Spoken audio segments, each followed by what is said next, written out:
y'all, I'm back again. Hey y'all.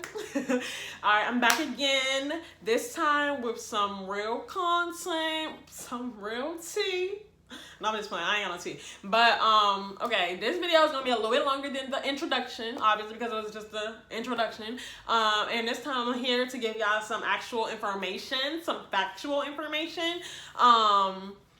So I already said I was gonna do my next video after my introduction and just like, tell y'all how I passed my first 2 semesters, which was pathophysiology and pharmacology, how I studied, what notes I used, how I got organized and things like that. I was gonna put it together, but I realized that that would be a very long video. So I'm gonna show y'all how I get organized today in pathophysiology, which was fall of 2018, and then the next video I'll do pharmacology, and I may do health assessment with it. I'm in health assessment, so it'll kind of be like a quick health assessment of what up to this date, and we'll just go from there.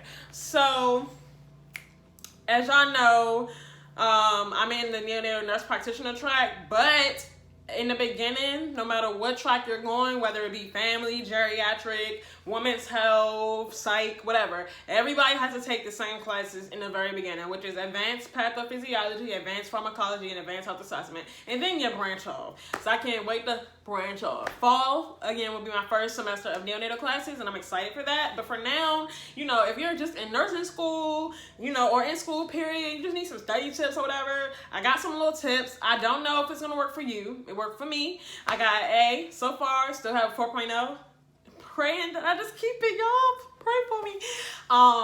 But yeah, so I'm gonna go ahead and get started so I'm not wrapping y'all up and give y'all. Alright, so first I'm gonna show you how I got organized. The first step, I really believe, when it comes to school or life in general, is just being organized. Like, get a planner. I don't know, even if you're not a writer, get used to just planning life, because it just makes you feel better. And you put goals down, and when you accomplish them, it feels so good. It feels legit, especially when it's written down. You just go after it. I see you, I'm gonna cross you out, but you gotta do it. With that being said, so I always have been organized like this, but I did buy a planner. I got it from Michael's. It was on sale, y'all. And everybody's like, is that a wedding planner book? No, it's not a wedding planner book. It's just a planner, but and it was before I even got engaged. Anyway, but it's cute though. And I was gonna get me a colorful one and all that, but I was like, Angel, come on, you a young adult now. You have to be mature. So I got this one. So this is my planner. I'm just gonna show y'all. It has the regular. Well, I'm gonna show you. I'll show y'all that in a minute. Okay. So I'm gonna show you how I got organized. But I bought these 2 little stickers. I've never been into super planning and decorating, but when I got this book, I felt like it had to be cute. And I always love color coded note pens. But yeah, so I bought these. I got them from Michael's too. They were on sale, but you can also get them from Amazon. I'm a big Amazon fan. And I'm just gonna show y'all one day how I organize. You can do yours differently. It doesn't matter how you do it. This is just an example of some of the stickers, like a home to do, relax, life takes time, make it work, appointment little sticker right there, a to-do little thing. And there's a whole bunch, little quotes. Life isn't about finding yourself, life is about creating yourself, etc., etc. So as you can see, I have it color coordinated. So purple means things to do for school. Green means things personal life type of things. So here, this was just a Monday. I'll just give y'all an example of how I organized it. So at 9 a.m. I said I was gonna get organized for Unit 3 and read chapter 41 through 43. It probably ended up being 41 and 42. And then at noon, I was gonna work on my pharmacology assignment, and then at 2 p.m. work on a theoretical paper. And so that's how I like time it. Sometimes I don't. Sometimes I'll just put read 2 chapters, work on the paper for 2 hours, blah blah. So things like that. And then I check, as you can see, it make you feel good. Check it off. I did it. You just feel good, So that's a #1 thing when it comes to school. Prioritization and time management is very important. That's a #1 thing when it comes to being a nurse as well. You learn it now so that you can be better when you are a nurse or a nurse practitioner, because you just have to know how to to prioritize which patient needs me more than this patient. Like, what order am I going to go see these patients in? Or what order am I going to do these tests in or whatnot? Like, it's very important. So that's my suggestion first, to just get started, and just so you don't drive yourself crazy, especially if you're taking more than one class, especially if you have kids, so you don't forget things. And then, like, on the major calendar part, I just put, like, my work schedule, what assignments I do on what date. That's the big calendar. And then, like, bills. Alright, so next I'm gonna show y'all, how I studied and passed for pathophysiology. So first I'm gonna show y'all the book cover. I rented the book for this semester because, again, it was for adults. I know I'm not gonna really ever use it again. Being that I'm in Neonatal Nurse Practitioner, just depending on your track, you'll know if you need to keep the book or rent it. You may not need it. It just depends on how you are. If you go back and you want to look at, like, how a disease process is or how y'all books are, you never know. So I did print out the cover for you guys for this video. So this was the book, Pathophysiology. It was humongous, and it was the 8th edition. So that is the book that we use. And whew, I should have got some water. Okay, and then this is another book. I'll talk about it later, but this was just a study guide that came with that book. I know it looks totally different, because this is the 7th edition, and I think they have an 8th edition to go with it, but I got the 7th edition. I was still new. It was my first semester. I didn't know, and it kind of helped. I'll talk about it in a minute, but let me just first show y'all how I actually, like, studied and organized my notes. So basically, in pathophysiology, for my class, everybody's class is not like this. She gave us, like, a study guide to focus on, of what questions to focus on. In the very beginning, you don't know, like, what to expect. You don't know what the test is going to be. In nursing school, they give you a study guide, and there ain't nothing from the study guide on the test. But I feel like for my master's degree, it's a little bit better. Like, they actually been loyal to the study guide. Like, it's not obviously word for word from the study guide, but, like, it touches, like, you'll mostly touch on what it is. But the first exam, I don't know that. So, like, I went through my study guide and answered all the questions, but I also, like, went through the chapters too.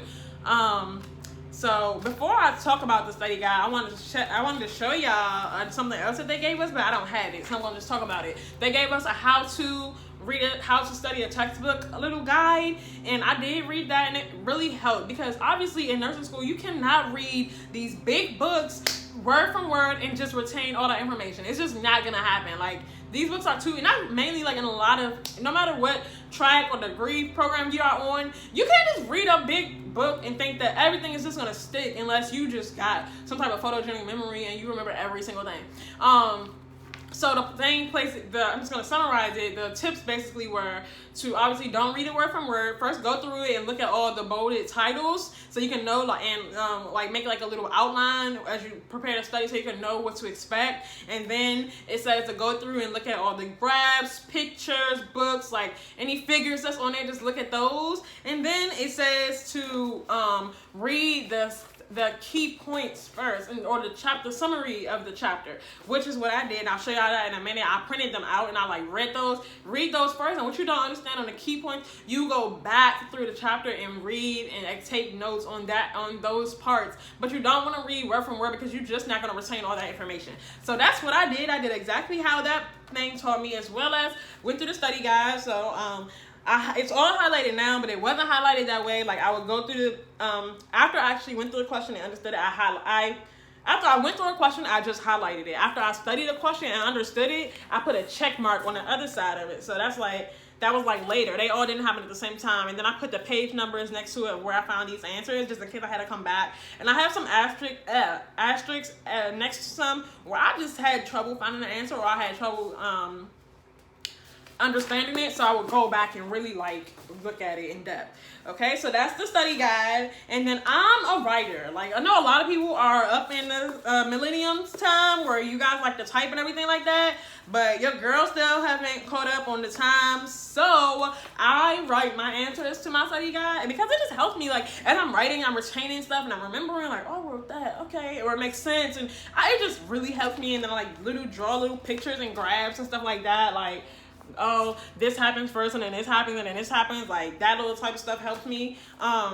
So I like to write, and I like to color coordinate what I'm writing. So usually I write one thing in one color. Like, since this was me preparing for the study guide, I would write the question or the topic in purple, wrote the answer or the definition and details in green. Yellow is when I went back through, like, they gave us PowerPoints or went back through any resource notes or watched YouTube videos, because when you're in an online program, my online program so far, they don't have a lot of lectures. So, but if you have a lecture, you could just go back to your lecture and write notes. But YouTube wasn't my lecture, so I would just like write little additional notes within the yellow color. So when I come back and study, I can know what I'm looking at.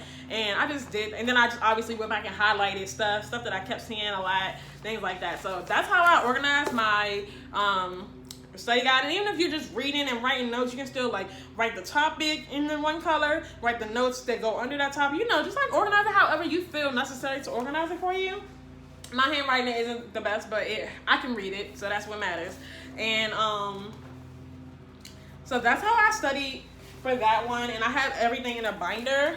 So I'm going to show y'all how I have it. So like I said, I printed out the summary review or the key points of the end of the chapter. So this is chapter 1. And I read it at first, and then I would go back what I don't understand or what didn't make sense to me through the book and like write notes, highlight right under it, as you can see, like more notes and stuff like that. So I definitely use that summary review, because a lot of our information, like a lot of the stuff that they point out in the summary review is the important things, and that's what a lot of stuff the test came from. So that really did help me. So that's under the first tab. And then, like I said, we had the study guide. The study guide had like 70 something questions on it. Obviously, you're not going to be able to answer all those by yourself.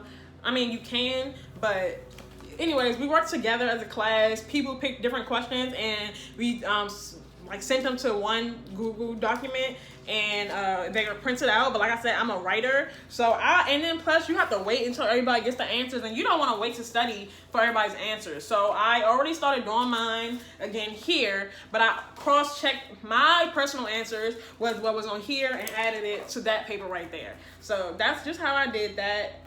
So that's a good way to work. Make sure you use your classmates, use your support system, always meet people, etc., etc. And then lastly, Quizlet. I think somebody posted this actually. It was just some practice questions. A lot of the practice questions was very similar to what our study guide was. So I think somebody posted it from our class. So I just used that as a little guide. And then the book had some practice questions on the website. I want to say this is by, Elsevier, I think.